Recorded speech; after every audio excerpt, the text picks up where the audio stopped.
네, 여러분들 안녕하세요. 이제 곧 광복절이 80주년을 맞이하게 됩니다. 그래서 이번에 특별하게 광복절 관련 영상을 PPT 화면으로 찍어보기로 했는데요. 1945년 8월 15일이 광복이 됐잖아요. 그래서 80주년이 됐습니다. 원래 100주년에 찍고 싶은데 20년 뒤라서 그때는 제가 이런 상태로 영상을 찍을 수 있을지가 모르기 때문에 80주년 됐을 때 한번 찍어놓고 이 광복절에 대한 의미를, 광복절에 대한 제 생각을 여러분께 말씀드리고자 이 영상을 찍었습니다. 광복절 하면 8월 15일인 거를 모르는 한국인들은 별로 없을 거예요. 그런데 이제 광복절이 8월 15일인 거는 거의 다 아실 텐데, 그런데 이 광복에 대한 의미를 다시 한번 개념 정의를 해야 될 것 같아요. 광복이라 하고 하는 것은 말 그대로 한자어로만 얘기하면 빛을 회복한다라고 뜻으로 해석이 될 수 있거든요. 그냥 그대로 해석한다고 해도 틀린 건 아니지만 옛날부터 쓰였단 말이에요. 영예롭게 회복한다는 뜻의 한자어입니다. 그래서 이 광복이라는 단어 자체가 옛날부터 쓰였는데, 조선왕조 실록의 얘기를 끌어와 볼게요. 세종실록에 보면 이 광복이란 말이 드러나 있는데, 삼가 생각하옵건대 우리 주상 전하께서 세종이죠. 선 왕의 뜻을 미루어 받들어 옛 모습대로 복구하시니라고 말이 되어 있습니다. 옛 모습대로 복구하시니, 그래서 이건 과거대로 그냥 따라간다는 뜻보다는 옛날에 좋았던 일, 영광스러웠던 일을 그대로 회복한다라는 의미를 말할 수 있고요. 대체적으로 옛날에는 이렇게 영예롭게 회복한다, 복구시킨다, 그러니까 좋았던 쪽으로 복구시킨다라는 뜻으로 많이 쓰였습니다. 1945년 8월 15일도 마찬가지인 거예요. 영예롭게 좋았던 것을 회복한다는 뜻이니까 어떤 것이겠어요? 그렇죠. 원래 대한제국이 갖고 있었던 주권을 회복한다는 그런 뜻이 있습니다. 우리 1919년 임시정부 수립됐잖아요. 어떻게 돼 있냐면 국토와 주권을 회복한다는 말이 있습니다. 국토와 주권을 완전 광복하여 대한민국을 건립할 것이라고도 되어 있습니다. 그러니까 빛을 회복한다, 이것도 완전 틀린 말은 아니지만, 그러니까 국토와 주권을 회복한다는 말이 되겠어요.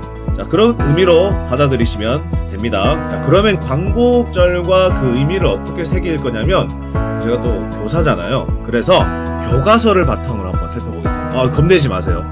교과서를 일일이 보겠다는 게 아니고, 광복에 대해서 우리가 의미를 생각할 때 어떤 친구들은 이렇게 말할 수도 있어요. 1945년 미국과 영국 등의 연합국이 2차 세계대전 때 일본의 항복을 받았기 때문에 우리가 독립한 거다. 맞습니다. 그게 커요. 그런데 여기서 더 나가서 단지 이것뿐이다 라고 말하는 사람들도 있어요. 그러니까 우리가 했던 노력은 별 볼 일 없고 한국민들은 별로 한 건 없고 다 실패했고 결국에는 미국과 영국 등의 연합국에 의해서 독립된 거다 라고 말하는 사람들이 있거든요. 형식은 맞습니다만, 그런데 이거를 그냥 우리가 그렇게만 받아들이면 너무 왜곡될 것 같아요. 그래서 일단 교과서를 한번 살펴보면은 이게 단순히 그렇게만 설명할 수는 없겠구나 라고 생각을 할 수 있을 거예요. 미국과 영국의 연합국, 중국 포함해서 일본을 패망시켰기 때문에 한국이 독립된 건 맞습니다. 이건 틀린 말은 아니에요. 도움을 받았어요. 자, 그런데 단순히 그것만으로만 설명할 수 있을까? 아니라는 거죠. 그러면은 오늘 도움받을 교과서를 소개하겠습니다. 15 개정교육과정의 비상교육 출판사에서 나온 한국사 고등학교 교과서입니다. 올해부터는 이 교과서가 안 쓰이기 때문에, 그리고 제 영상은 수익 이런 거 아니에요. 광고도 아니고, 그래서 그대로 활용하겠습니다. 저작권이 있지만 저는 수입을 얻고자 하는 것도 아니고 무단 도용하는 것도 아니고 출처 밝혔고요. 그리고 제가 사용했던 교과서입니다. 그런 걸 바탕으로 설명을 할게요. 그래서 교과서 지문들이 나오는데 절대 건넬 필요 없어요. 단순하게만 설명하고, 근데 보실 때는 이렇게 많이 적힐 정도로 독립운동을 꽤나 우리나라 민족 많이 하셨구나 라고 생각하시면 됩니다. 일단 3.1운동으로 먼저 가볼게요. 3.1운동은 1919년에 있었잖아요. 이 3.1운동의 가장 중요한 의미는, 내용이 일단 많잖아요. 전 국민이 동참했다는 것과 비폭력으로 저항했다는 것과, 마지막 가장 중요한 건 뭐냐면 1910년 8월 29일 대한민국이 일제에 의해서 강제 병합이 돼버리잖아요. 주권을 잃었단 말이에요. 불법적이지만. 또 불법적으로 잃어버린 주권을 회복하겠다 선언한 날이 1919년 3월 1일인 거예요. 어쨌든 3.1운동으로 우리나라가 독립을 선언했습니다. 많은 한국인들이 독립에 대한 생각을 다시 하게 됐어요. 독립을 사람들이 이거 할 수 있겠는데? 라는 생각을 하게 됐어요.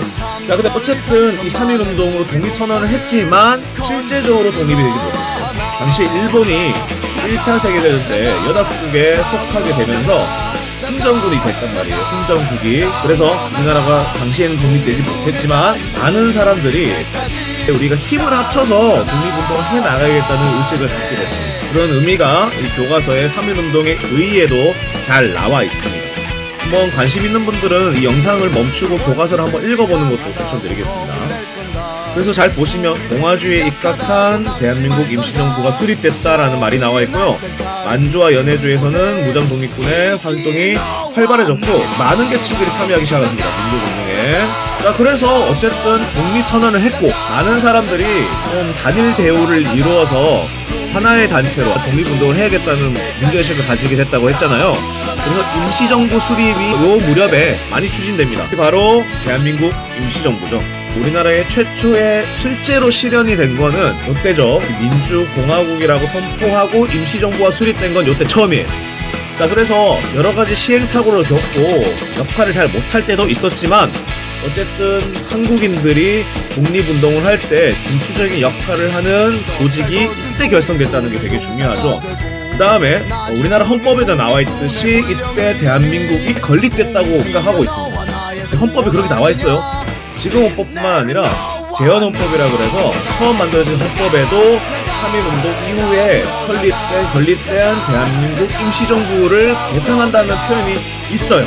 자, 그래서 대한민국 임시정부의 임시헌장, 그리고 헌법에 보시면 민주공화제로 한다, 주권은 국민이 있다, 우리가 상권 건립이라 얘기하잖아요. 이 부분에 5조에도 다 나와 있습니다. 그래서 대한민국 건립의 시초가 되었던 것은 대한민국 임시정부가 맞다라고 생각할 수 있습니다. 계속해서 다음 페이지 보시겠는데요. 내용이 너무 많아요. 이거 다 다루지 않을게요. 근데 우리가 잘 알고 있는 무장독립투쟁도 있었다. 그만큼 여기 교과서에 내용이 많다. 시험 공부할 때는 미칩니다. 미치긴 하는데 사실은 이렇게 내용이 많다는 것은 당시 한국인들이 가만히 있지 않았다는 거예요. 생각보다 독립에 대한 움직임이 많았다는 것을 뜻합니다. 자, 잘 알다시피 김대중 장군 등에 의해서 청산리에서 일본군을 격퇴했던 그런 움직임도 있었다는 것을 생각하시면 좋고요. 그 다음에 의열투쟁도 전개했는데요. 의열투쟁은 군대식으로 조직됐다기보다는 요인 암살, 시설, 폭파 이런 식으로 식민 통치 기관을 파괴하는 방식으로 애국심을 고취하는 방법도 많이 사용됐습니다. 대표적인 단체가 의열단입니다. 기본봉 선생인데 기본봉 선생은 이따도 설명해 드리겠습니다. 자, 의열투쟁도 있었고 윤스탄 장려운동도 있었을 정도로 굉장히 독립에 대한 열망이 많았다는 것을 알 수 있죠. 그러면 이런 생각을 할 거예요. 단체가 이렇게 많아지면 잘 진행이 될 수 있을까, 독립운동이? 어떤 사람들이 이렇게 한다. 한국인들은 원래 좀 분열적이야. 그러니까 조선이 망했지. 이런 생각을 하는 사람이 있는데, 단체가 많아진 거는 독립운동을 활성화시킨다는 의미에서 좋은 거고요. 그 일제가 이거를 분열시키려고 꽤나 노력을 합니다. 나쁜 뜻으로. 그런 의미로 생각하시면 좋겠고, 그리고 우리 민족이 이런 단체들을 합하려고 노력 안 했던 거 아니에요. 민족 유일당 운동, 이걸 토대로 신관회라고 하는 조직도 결성됩니다. 자, 그래서 민족주의 세력과 사회주의 세력이 합쳐지는 그런 움직임도 있었다는 거 잊지 마세요. 어쨌든 노선들은 다양합니다. 무장투쟁, 의열투쟁, 외교 독립, 실력 양성, 각 노선들이 다르지만 여러분들 같은 반에 있는 친구들 아니면 같은 직장에 있는 동료분들 다 생각이 똑같습니까? 물론 조직별로 하면은 생각이 모아지긴 하겠지만 사람들이 많으면요 생각들이 다양해지는 거는 어쩔 수가 없는 일이고 민주주의 사회에서는 이건 당연한 거예요. 자, 그래서 독립이라고 하는 목표는 같습니다만 방법이 다 다른 거예요. 이게 잘못된 게 아니에요. 이거 자체는 잘못된 거 아니에요. 물론 이런 노선으로 인해서 권력 투쟁이 나타나고 내부 분열이 일어나면 그건 문제지만 독립을 향한 여러 가지 움직임과 방법들이 있을 수 있어요. 그래서 이런 다양한 노선들이 나타났다는 거는 의미가 있고, 물론 분열도 있고 권력 투쟁도 있었습니다. 안 좋은 일도 있었어요. 그리고 우리가 빼먹어서는 안 되는데 되게 유명한 분들만 있었던 건 아니고요. 농민운동도 있었고 노동운동도 있었다는 거. 양이 왜 이렇게 많냐? 그만큼 단체가 많고 한 일이 많다는 거예요. 한 일이 많을 수밖에 없죠. 36년 동안 있었던 일제 감정기 하에 별의별 일이 많았지 않겠습니까? 그러면 여기에 대해서 저항하는 일들도 굉장히 많았을 거고, 여러분들이 이걸 너무 많다고 해서 진짜 너가서 뭐 이렇게 때려 박아놨어 라고 생각하실 필요가 없고, 당시 한국인들이 일제 강압에 저항하기 위해서 여러 가지 일들을 하셨다라고 생각하시면 좋을 것 같아요. 자, 그리고 청년 학생 운동도 있었고요, 청소년 운동도 있었습니다. 광주 학생 항일운동. 그래서 학생의 날도 이때 날로 정해져 있죠. 자, 그 다음에 5월 5일 어린이날이잖아요. 어린이날도 사실은 소년운동의 일환으로 만들어진 날이에요. 소파 방정환 선생에 의해서 어린이도 하나의 주체적인 인간이다. 그러니까 다른 연령별 이런 분들은 다 호칭이 있잖아요. 근데 이때는 어린 아이들에 대한 호칭이 그렇게 좋지는 않았어요. 그래서 어린이라는 표현을 처음 쓴 분이 소파 방정환 선생이고, 그 어린이라는 표현이 존칭이에요. 그래서 저는 좀 안 좋게 생각하는 거는 초보자들을 지칭하는 무슨 리니 그런 표현을 많이 썼는데 좋지 않은 표현입니다. 어린이라는 표현 자체는 굉장히 존칭입니다. 낮잡아 불렀던 아동을 존칭으로 썼던 게 어린이인데 그걸 또 미숙하다는 용어로 리니라고 쓰면 좀 안 좋을 것 같아요. 형평운동도 있었습니다. 가보개혁으로 인해서 신분제가 철폐됐지만 아직도 신분 차별이 있었다는 거. 법적으로는 사라졌지만 의식이 남아있었기 때문에 일제는 뭐 그때 가만히 있었냐? 아니죠. 자, 2차 세계대전을 일제가 시작합니다. 넓게 보면은 만주사변, 그 다음에 중일전쟁 이렇게 해서 시작한 전쟁에 나중에 2차 세계대전까지 펼쳐지는데, 그때 일본이 전쟁에서 유리하기 위해서 조선을 그렇게 많이 수탈을 합니다. 그걸 무슨 체제라 하냐? 전시동원 체제라고 합니다. 물자만 수탈했냐? 아니에요. 사람들의 의식을 바꾸기 위해서 신사참배를 시키기도 하고 군사훈련도 시키고요, 학생 근로보국대도 만들고요, 강제징용도 있었고, 이른바 일본군 위안부 피해자분들도 굉장히 많습니다. 그런 피해가 있었던 시절인데요.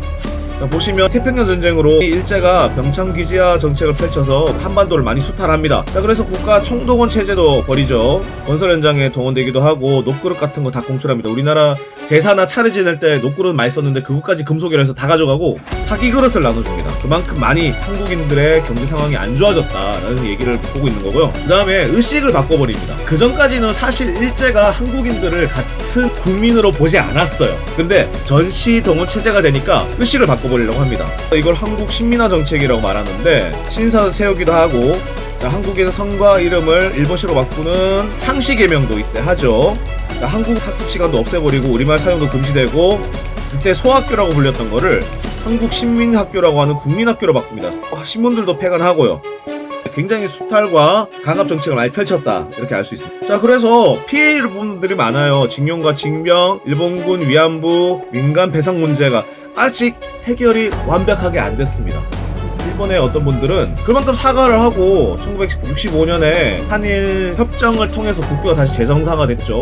보상했지 않느냐, 이 부분에 대해서는 제가 따로 챕터를 두고 한번 다뤄보겠습니다. 많은 역사학자들이나 이런 것들을 관심 있는 사람들의 대다수 통설이 아직 완벽하게 해결 안 됐다는 것이 대부분의 의견입니다. 일제가 이렇게 대륙을 침략할 때 한국인들은 또 가만히 있었냐? 아닙니다. 만주에서도 항일투쟁을 벌였는데 다 다루진 않겠습니다. 근데 그만큼 많이 했다는 거예요. 요 내용이 많다는 거는 그만큼 한국인들이 한 일이 많다는 뜻입니다. 관심 있는 분들은 멈추시고 한번 글을 읽어보시는 것도 괜찮습니다.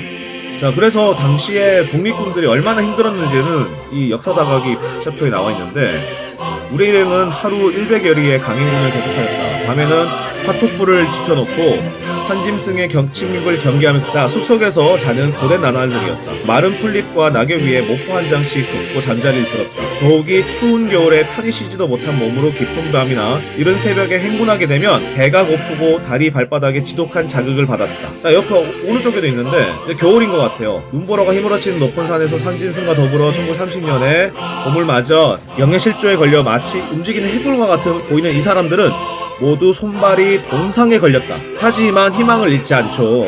바로 아래로는 압록강이 흐르고 눈앞에는 손이 잡힐 듯이 조국의 산봉우리가 손짓하는 듯이 보였다. 이런 기록이 한 분뿐이겠습니까? 이때 독립에 참여하셨던, 특히 무장 독립에 투쟁하셨던 분들은 대다수가 이런 일들을 겪으셨다는 거죠. 우리가 무조건 정말 멋있는 분들이야, 와, 대단한 분들이야 이렇게 찬송할 필요도 없지만 객관적으로 볼 필요는 있습니다. 왜냐면 문제점도 있었고 실패한 것도 많기 때문에. 하지만 이분들이 이 회고록을 봤을 때도 알 수 있는 것처럼 그 노고나 어려움들은 우리가 무시해서는 안 되는 거죠. 어떤 분들 생각이 다를 수 있으니까 존경까지는 아니더라도 폄훼해서는 안 됩니다. 존중은 해야 됩니다. 계속해서 얘기를 해보겠습니다. 한인 애국단이라는 활동을 하는 분들이 있는데요. 대한민국 임시정부 산하기관입니다. 우리가 너무나도 잘 알고 있는 이봉창 의사나 윤봉길 의사나 이분들은 다 이 단체에 소속돼서 활동하십니다. 이봉창 여사 같은 경우, 의사죠. 도쿄에 가서 일본 왕을 죽이려 했는데 실패하셨고, 어쨌든 그분 대단하신 거예요. 윤봉길 의사는 너무나 잘 알죠. 상해 홍커 공원에서 일본 지휘부를 그냥 박살을 내놓습니다. 단 한 발의 폭탄으로. 자, 어떤 사람들이 얘기합니다. 이거 테러 활동 아니냐. 일본군의 입장에서 보면 테러 활동이겠죠. 넓은 의미로 봤을 때는 테러 활동이 아닙니다. 테러라고 하는 것은 불특정 다수에서 민간인도 포함됩니다. 폭탄이나 총을 쏴갈기는데 민간인들도 희생자가 나온다는 거예요. 그러니까 티켓이 그냥 다수예요. 이 테러 활동은. 그런데 이 의외로 활동 같은 경우에는 민간인이 피해를 입었다는 기록은 전혀 없습니다. 일본군을 적국 삼아서 임시정부 차원에서 그 요인들을 죽인 거예요. 적군을 죽인 거예요. 그러면 전쟁 활동이라도 볼 수 있겠죠. 근데 그런 것도 의미가 있는데 뭐가 더 의미가 있느냐? 제가 영상 초반에 말씀드린 부분이 있죠. 한국의 독립은 미국과 영국의 연합국에 일본을 패망시켰던 것 때문이다. 맞아요. 근데 한국인의 독립운동은 다 실패했다. 아니에요. 우리가 독립이 되려면요, 이 당시 연합군 입장에서도 뭐 미쳤다고, 한국인들이 일본군하고 똑같은데 독립할 생각도 없는데 독립을 시켜주겠습니까?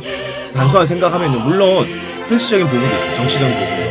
일본의 힘을 빼놔야 되기 때문에 한반도를 독립시키는 것도 정치적인 이유가 될 수 있겠지만, 사실은 한국인들이 일본인하고 동조했다면 아마 2차 세계대전, 제 생각입니다, 한반도도 전쟁의 피해를 받았을 거예요. 미국의 폭격도 받고 한통속이네 하고 독립을 안 시켜줬을 수도 있겠죠. 약간 제가 좀 많이 나가는 의견이긴 합니다만, 직접적으로 한번 가볼게요. 자, 윤봉길 의사의 을투쟁으로, 자, 계기입니다. 자, 이를 계기로 해서 한국인의 독립운동에 냉담한 입장을 보였던 중국인의 태도가 변화가 생겼어요. 당시 장제스가 이끄는 중국 국민당 정부는 한국인들을 공관학교에 입학을 시킵니다. 그리고 중국 영토 내에 한국인의 독립투쟁을 허락합니다. 그래서 임시정부가 한국 광복군을 조직하는데 도움을 줍니다. 그래서 입장이 바뀝니다. 자, 한번 보시면, 자, 여기 있죠. 자, 그래서 장제스가 당시 중국 국민당의 주석이에요. 그 정부 수반이라는 거죠. 중국의 100만 군대도 해내질 못하는 것을 한국 용사가 해내었다라고 하며 높이 평가했습니다. 그래서 나중에 대한민국 임시정부 주석이었던 김구 선생도 만납니다. 김구 선생이 뭘 요청했냐면 지원도 요청했지만, 나중에 분명히 2차 세계대전 때 일본이 패망할 건데, 그러면 미국이나 영국이나 소련을 만났을 때 한국 독립을 주장해달라고 부탁을 합니다. 자, 나중에 근데 그 주장을 들어주는지는 한번 살펴보겠습니다. 자, 그래서 어쨌든 임시정부 활동도 계속 하고요. 30년대, 40년대까지. 자, 그 다음에 의용대도 활동을 하고요. 자, 근데 여기에 보시면 김원본 선생이 나와 있습니다. 그래서 이 김원본 선생은 독립운동을 다뤘던 영화에 자주 조연으로 출연합니다. 그 유명한 배우들 있죠. 다 김원본 선생입니다. 그래서 임시정부로 또 통합하려고 노력합니다. 이 내용이 많다는 얘기는 뭐라고 얘기했어요? 한 일이 많다는 뜻입니다. 관심 있는 분들은 읽어보시고, 관심 없는 분들도 와, 한 일이 많구나 라고 생각하시면 됩니다. 그것뿐만 아니고 항해 임시정부는 바로 일제의 추적을 받게 됩니다. 그래서 중국 대륙을 거의 횡단하다시피 거의 7, 8년 이상의, 그래서 결국 어디까지 가냐면 충칭까지 가게 되는데요. 중일전쟁 때 중국도 일제에게 밀리게 되면서 충칭으로 수도를 옮깁니다. 수도를 옮겨서 이쪽에 따라가는데 굉장히 많은 고초가 있었다고 합니다. 자, 여러 요인들이 일제 감시와 추적의 피해를 받으면서 평탄한 삶을 살 수 있겠습니까? 가족들도 데리고 가야 되는데. 이런 것들을 생각하시면 독립운동을 폄훼할 수는 없는 거예요. 그래서 어쨌든 중국의 도움을 받아서 한국 광복군도 활동을 하게 됩니다. 중국의 무기, 전술, 자본 같은 것들을 지원받고요. 자, 나중에는 2차 세계대전이 터지죠. 그래서 일제에 대해서 선전포고도 합니다. 자, 대한민국 임시정부는 정식으로 일제에 대해서 선전포고도 하고요. 영국국의 요청에 따라서 일본군에 대해서 전쟁 활동도 합니다. 그리고 미국의 OSS, 제가 들은 바로는 CIA 전신이라고 하는데 확실하게 기억이 안 나네요. 그래서 국내 투입 유격 훈련으로 참여하기도 합니다. 그래서 국내 진공작전을 펼치려 해요.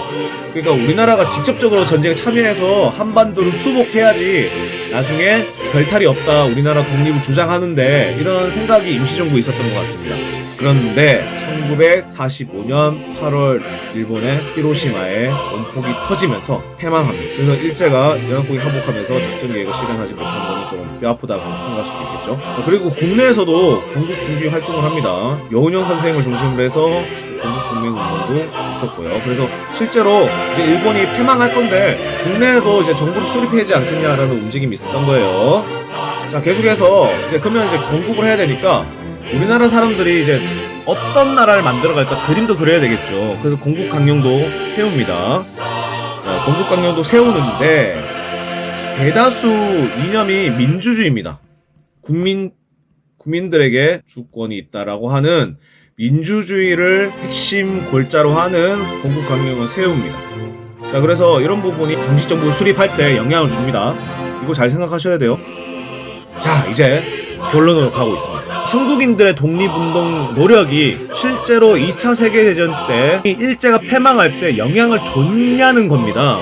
어쨌든 미국, 영국, 소련, 중국 같은 연합국이 일본을 패망시키기에 앞서서 했던 약속들이 있어요. 회담들이 있는데 이걸 우리 공부로 생각하시면 되게 힘들거든요. 이집트 카이로에서, 자, 미국에서는 루즈벨트 대통령, 영국에서는 처칠 수상, 자, 중국이 있죠. 이 중국의 장개석이죠. 장제스 주석이 여기 참여합니다. 여기서 자, 상호 협력과 전후 처리에 대해서 논의하는데, 자, 회담에서 각국 대표들이 한국 독립 문제를 최초로 논의하는 게 핵심입니다. 이때 중국의 장제스 주석은 한국의 독립을 약속해야 된다라는 얘기를 미국과 영국에 꺼냈다고 해요. 자, 그래서 카이로 선언에 남아 있습니다. 자, 3대 연합국은 한국 인민의 노예 상태에 의해서 역당한 시기가 되면 한국이 자유롭게 독립할 것을 결의한다라고 되어 있어요. 그러니까 한국의 독립 노력이 연합국의 승리로 인해서 따낸 독립에 영향을 끼치지 않았다는 것은 정말 너무 나간 얘기입니다. 자, 그래서 일제가 패망한 것도 큰 영향이지만 한국의 독립 노력이 영향을 끼쳤다는 것도 사실입니다. 자, 그래서 얄타에서도 회담을 하고요. 얄타에서는 이제 소련이 참여합니다. 그다음에 여기 있죠. 민주 세력에 의해서 임시정부를 구성한 이에 민주정부를 자유선거에 의해서 수립한다. 자, 그 다음에 이제 패망하기 직전인 1945년 7월에 포츠담에서 모입니다. 일제의 무조건적인 항복과 사료 선언에 결정한 한국 독립을 재확인시켰습니다. 그러니까 한국의 독립 노력 영향을 끼쳤다고 볼 수 있는 거죠. 자, 어쨌든 8월 15일 항복을 했고 일제는, 우리나라는 광복을 맞이하게 됩니다. 이 사진 많이 보셨죠? 어쨌든 우리나라는 광복을 맞이했습니다.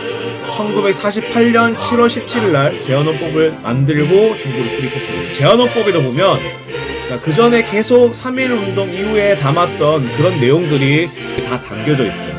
민주정부를 수립한다, 국민에게 주권이 있다, 이런 나라를 만들겠다는 내용들이 1919년 3월 1일 날 독립선언 한 내용부터 해서 임시정부 건국 강령까지 그 내용들이 다 켜켜이 쌓여 있는 거예요. 물론 미국의 민주주의를 수용한 게 제일 많긴 합니다. 거기에 우리나라의 여러 가지 노력들도 들어가 있다는 거죠. 그렇게 해서 대한민국 정부가 수립이 됩니다. 대한민국 정부 수립도 8월 15일입니다. 이렇게 우리나라는 번화한 나라로 지금까지 만들 수 있었어요. 물론 그 가운데는 여러 가지 일들도 많았고 실패도 경험했지만 비교적 다른 나라에 비하면 성공적인 나라를 만들었다고 할 수 있습니다. 물론 우리나라가 1945년 8월 15일 날 독립된 것은, 건국된 것은 연합국의 승리로 인해서 일제가 패망하면서 식민지를 잃었던 일본에 의해서 독립됐다고 볼 수 있습니다. 하지만 우리가 그 독립되는 과정에 있어서 아무런 노력을 안 했다? 패배주의 쩔을 필요 없습니다. 그 노력들이 다 여러 가지 방향으로 녹아들어져서 광복이 이루어졌다는 것은 아까 교과서를 통해서도 봤고요. 교과서 내용이 너무 많죠. 시험 공부할 때 너무 힘들 수 있어요. 근데 그 내용이 많다는 것은 한국인들이 가만 있지 않았다는 겁니다. 그 생각을 하고 우리가 교과서를 볼 필요가 있겠죠. 그리고 그 노력들이 연합국의 그런 선언들이나 회담에도 반영되어 있다는 것도 사실이에요. 물론 38선에 의해서 우리가 분단되는 뼈아픈 사실은 있지만 미국과 소련의 냉전 체제에 의해서 어쨌든 독립이 될 수 있었던 것은 일제 한통 속이 아니다라는 것을 항상 우리가 보여줬던 거고, 제가 아주 감명 있게 봤던 독립운동 영화 중에 암살이라는 영화가 있어요. 그래서 그때 전지현 배우가 독립군이었는데 계속 끊임없이 싸우니까 그 남자 배우가 하정우 배우가 있었는데 그 사람이 물어요. 어차피 우리가 이렇게 한다고 독립되는 거 아닌데 왜 이렇게 싸우냐 하는데, 전지현 배우가 남겼던 대사긴 한데 말이 있어요. 이렇게 싸워야 왜 우리가 계속 싸우고 있다는 걸 알려줘요. 그 사건 하나는 실패할 수 있어요. 실패할 수 있지만 이런 노력들이 칵테일 쌓여서 우리가 광복을 이루었다. 그래서 명예롭게 회복했다. 토와 주권을 명예롭게 회복했다는 것이 사실이 되겠고요. 우리가 그 의미를 광복절에 기념해서 기억하는 게 좋을 것 같은 걸 연상합니다. 여러분들에게 다가오는 광복절은 어떤가요? 그냥 단순하게 태극기 개항하는 날, 아니면 쉬는 날, 물론 두 가지 다 의미가 있습니다. 태극기를 개항하는 것도 의미가 있고, 우리가 이 날을 기억하기 위해서 정리되는 것도 의미가 있어요. 하지만 더 깊은 의미로는 뭘 회복했는지 우리가 기억할 것이 필요하고, 그 과정에는 수많은 노력과 희생들이 잇따랐다는 것. 이건 교과서 내용이 많은 정도, 우리가 머리 아플 정도로 내용이 많다는 것은 그만큼 노력과 희생이 많았다는 것을 간증합니다. 단순하게 교과서를 공부할 때, 시험 공부할 때 머리 아프겠죠. 하지만 그런 의미를 기억하고 한다면 우리가 암기가 아니라 의미가 반영이 되고 기억이 됩니다. 그러면 그렇게 머리 아프지만은 우리가 기억한다는 것은 앞으로도 이런 일이 있을 때 반복되지는 않아야겠지만 우리가 할 수 있다는 것을 기억하게 됩니다. 이런 말을 남기면서 마치도록 하겠습니다. 오늘 안녕. 너무 두서없이 했네. 대본 없이 했어요.